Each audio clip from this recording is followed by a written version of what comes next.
Hey everybody, welcome back to another video. Anthony here, FSU Off-Road. Today, we're back in the garage working on the Jeep. And as you can see, we don't have a cage.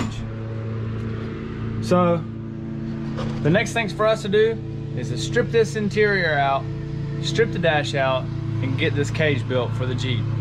As you can see, started No Shave November.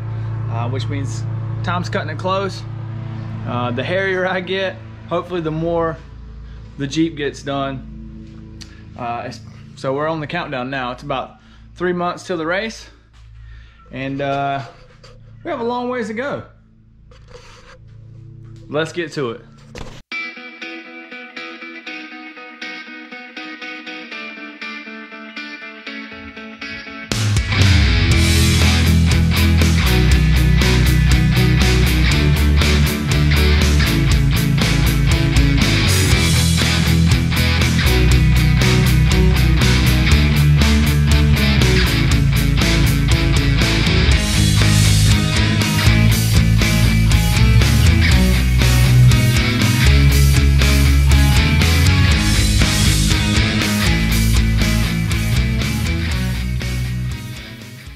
And there you have it, a Jeep without a stock cage, or OEM cage, however you want to say it. So we have some tie-ins for the A-pillar, so I'm going to keep those bolts there. Obviously I'm going to keep the trim. As you can see in here, where the OEM cage was, it needs to be painted again. So we're going to go through, paint this really quick, that way it can all be black. Try to get a rough idea of where we want to put our frame tie-ins, as well as the design of the overall cage. One thing that we want to do now is we want to start disassembling the dash, because I want the A-pillar to go behind the dash. So we'll actually cut behind the dash. I want to see what's behind there, have it come down behind here and into the floor of the belly pan there, or yeah, into the floor pan there. And then we can kind of make our custom gauges and everything, switches for ignition, battery disconnect, all that in the center console. We'll also be taking the stock steering wheel off, doing an aftermarket steering wheel. So we have a lot to do. I got to thinking, for the race itself, there's different weight that requires different size tubing for the cage, and I really don't suspect the Jeep to be over 4,400 pounds. And if that be the case, then we'll have to go to 2-inch tubing, which I don't want to do because I don't have a 2-inch die. I have a 1 3/4. So I got the trailer loaded up. We're gonna load Tinker here up and go get it weighed real quick.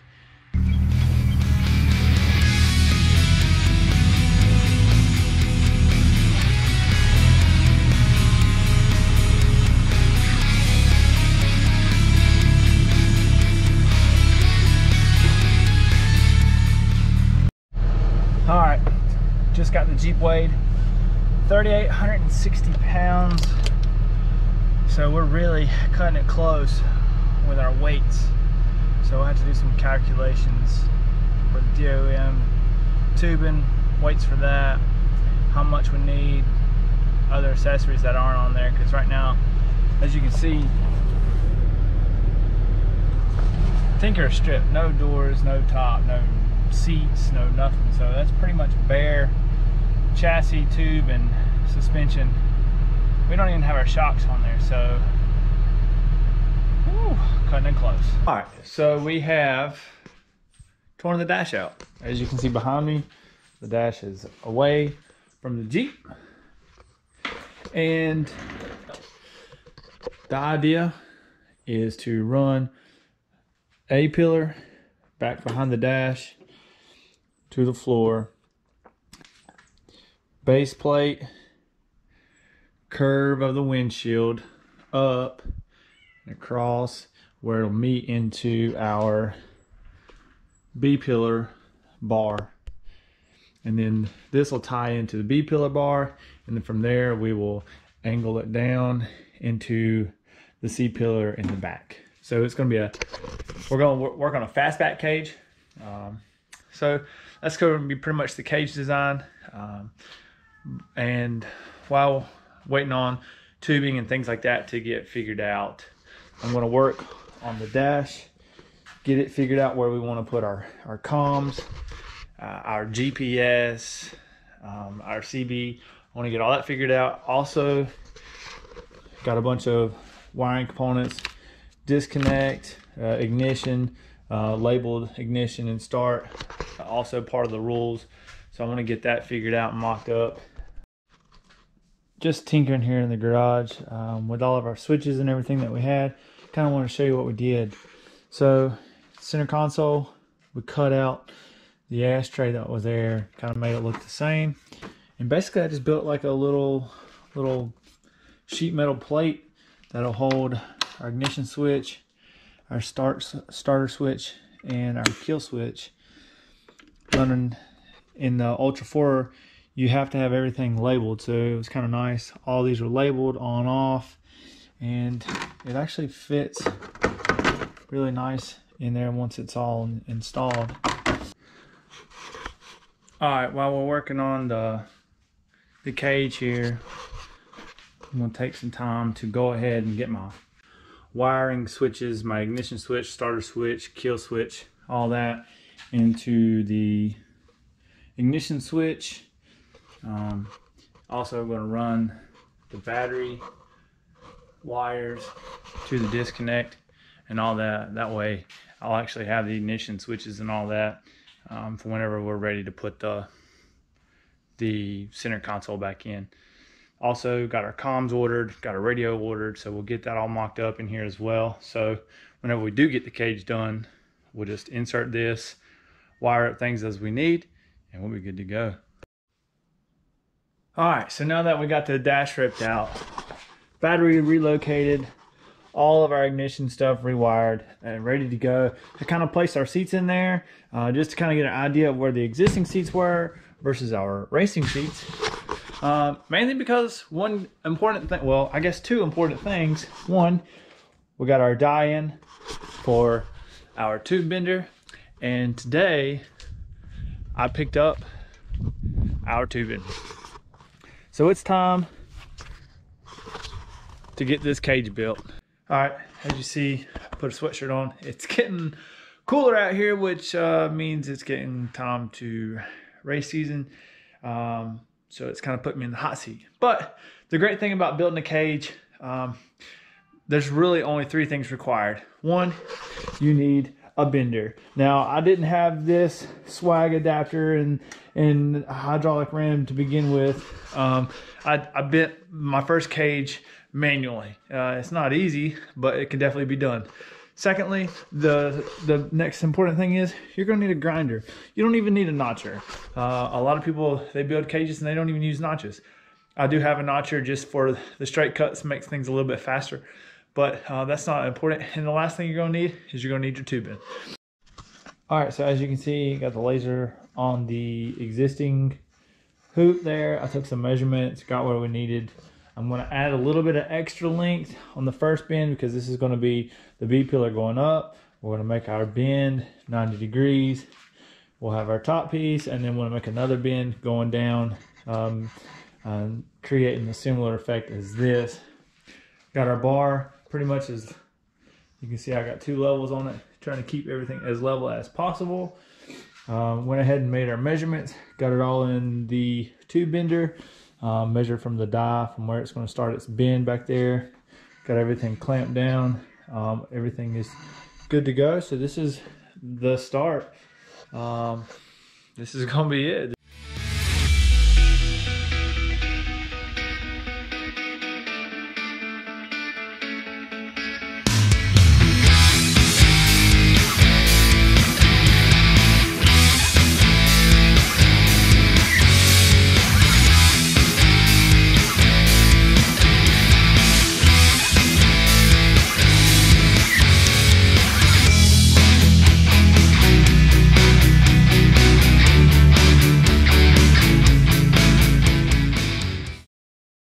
As you saw, I went ahead and bent the B pillar there. And I just wanted to show over some tools and some tricks that'll help you find the angles that you need, kind of bend the tube the way you need to, without having too much, without having too many mess ups. I learned a lot whenever I was building the cage for Shack here. A lot of those tubes on there are mess up tubes from the long bends that I try to, or the long runs, and try to put too many bends and tubes without really thinking it through. So some of the tricks that I learned along the way, always definitely nice to have your levels, especially for whenever you're bending your tubing. That way you can set the degree on the tube, make sure the tube's straight, and whenever it's bending, you can measure the degrees that you need to bend it. Also good to have a protractor there to measure your degrees. And it's kind of funny, people might be wondering why I have yardsticks on here. Well, what I like to do with the yardsticks, and this one was very helpful for me whenever I was bending, I like to drill holes and put a bolt in there, and I can clamp it down and basically make like a huge protractor of whatever degree I need to make. And it'll help you whenever you're using the tubing bender. You can slide it behind the die itself as the tube comes out, and you can kind of measure the degree of tube or the bend that you need while it's in the tube bender. It works pretty well. Obviously some acetone there to clean up your tubing as well whenever you're going to go to welding and grinding and things like that. Obviously it's good to have lots of measuring tools, markers, and I use a leveling tool, especially on tubing, because it's nice to, whenever you get things on the ground, you can square it up easier, and then you can pull a tape measure from your tubing there to the laser, and you can kind of get a good exact measurement that way, instead of trying to pull it to a bend or pull it to a bend. And another key important thing that I like to do while I'm working, especially with the tubing bender, is I always make the marks from where the die is to where I'm going to start my bend. You can get your radius that way, and hopefully we'll minimize the scrap bends and tubing that we don't need, and maybe we'll have some left over for some other projects in the future.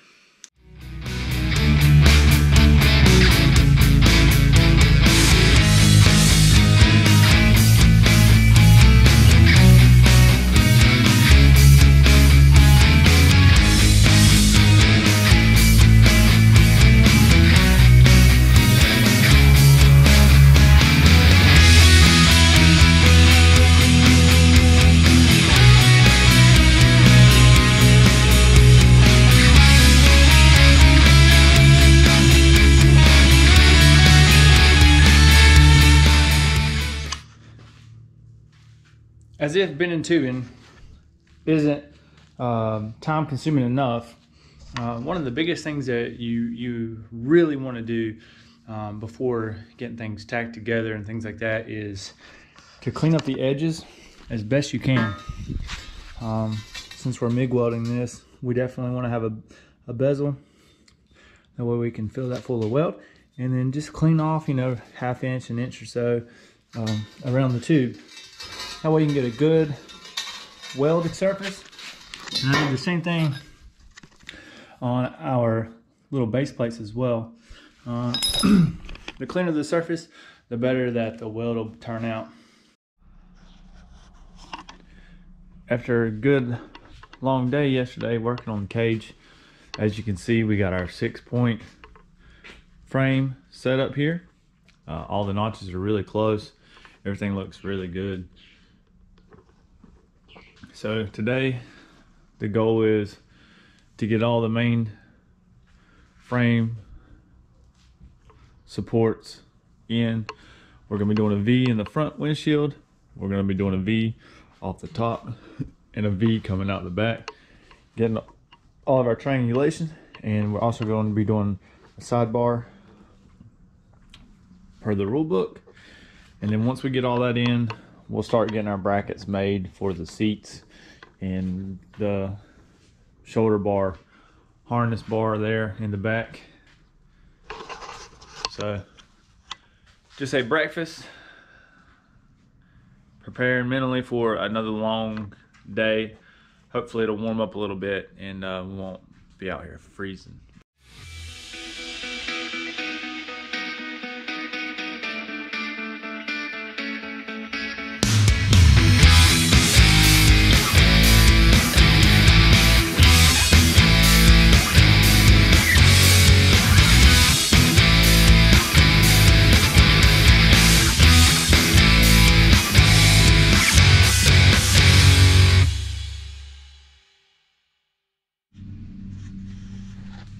Alright, been a few days working on the Jeep here, and I wanted to show you what we did with the seat brackets and the harness bars. The last thing that we got to do today is finish out our X here on the back. We're going to run bars down across on both sides, tied in with the harness bars, and also tied in to our B-pillar lower bar there where we mounted our seat brackets. You can kind of see where we mounted our seat brackets there with some angling. Kind of notched it out, allowed it to go through. We put sliders on the seat because obviously Taylor's a lot shorter than I am. It allows just enough headroom up at the top here to where I don't have any issues or clearances with my helmet. So that's good. Everything is nice and tidy. I was able to keep the center console. Just had to notch a few things out for the bars that crossed over. I ran the bar right close to the transmission tunnel there over the parking brake. No clearance issues there. We got our bars going down the side here, and yeah, that's going to be our cage build for this. Once I get these, once I get our integrated X here in the back, which will be super close to the fuel cell, but it'll allow us not to be able to move the fuel cell. That way we can keep a spare tire in the back, which is what I was hoping to do.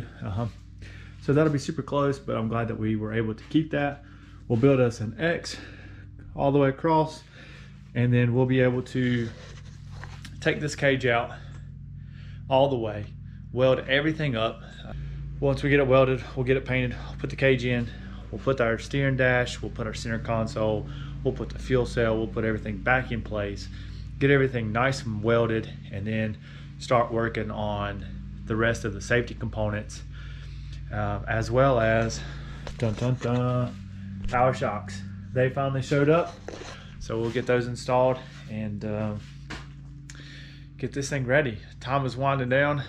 No Shave November is also winding down. This is the weekend after Thanksgiving, so hope you all had a great Thanksgiving. There's always something to be thankful for no matter where you are in life. So I was thankful to spend time with the family, but now it's time to get back to work, get this thing ready for King of Hammers. It's just right around the corner.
Alright everybody, well, the cage is done. I took it outside yesterday, primered it, painted it, and we got all of our gussets installed on it for all the pillars to meet race spec. Got all of our seat belt brackets, everything on there, nice and painted. It was well ventilated. It was cold painting it outside because of the wind, but it's all good. It's all done. The Jeep is prepped and ready for the cage as well. Got it all inside. Now it's just time to put the cage in the Jeep and get everything assembled. Couple things on the Jeep cage that you saw. It just takes a long time. I mean, it takes quite a bit of time to get it done, especially notching, grinding, cutting. Word of advice: make sure you start with the long parts first, your long runs first, and then kind of work from there. That way, if you do have leftover tubing, you can use it for small pieces. I know I scheduled it out to be about 120 foot, and I used right at about 100 foot. As you can see, I still got one stick left, so it actually worked out quite nice. I was able to use most of my scrap. Only got a few little pieces here and there as leftovers, but that's it. That's the cage build. I'm gonna work on getting this thing installed today and moving on to the next thing. If you like what you saw, make sure you hit the like button. Make sure you comment, ask me questions if you want to ask questions, and we'll see you guys in the next one.